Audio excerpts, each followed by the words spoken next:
మేము తీసుకున్న first bike మా పుట్టింటి నుంచి వచ్చిన గిఫ్ట్ ఇది. చాలా ఇయర్స్ నుంచి మాకు ఎమోషనల్గా కనెక్ట్ అయ్యి ఎన్నో ఒడిదుడుకులు చూసి ఎన్నో కష్టాలు సుఖాలు చూసింది మాతో పాటు ఈ బైక్. ఇవాళ సెండ్ ఆఫ్ చేసే రోజు వచ్చేసింది. హలో ఎవ్రీవన్, ఎలా ఉన్నారు? బాగున్నారండి? Thank you so much for subscribing my channel. And ఈ బ్లాగ్ ఏంటో చూసేయండి. April 30, 12 years complete.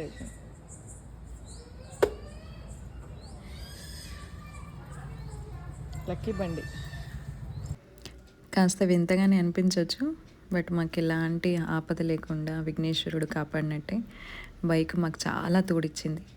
మా అమ్మాయి కూడా ఇదే బైక్ స్టార్ట్ చేయాలని కొంచెం సెంటిమెంటల్గా ఇలా స్టార్ట్ చేయించాము.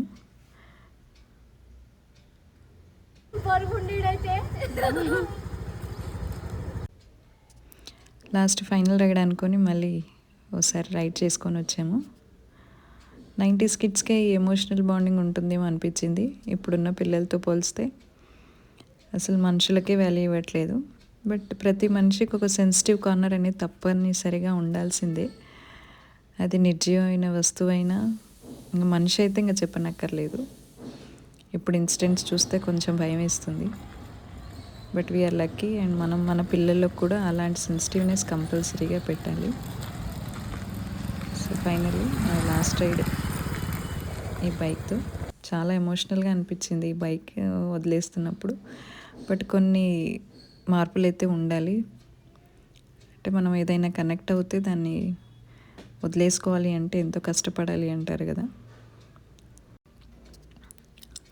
ఫైనల్గా కొన్ని మెమరీస్ కూడా యాడ్ ఆన్ చేసేసుకున్నాం ఇంకా.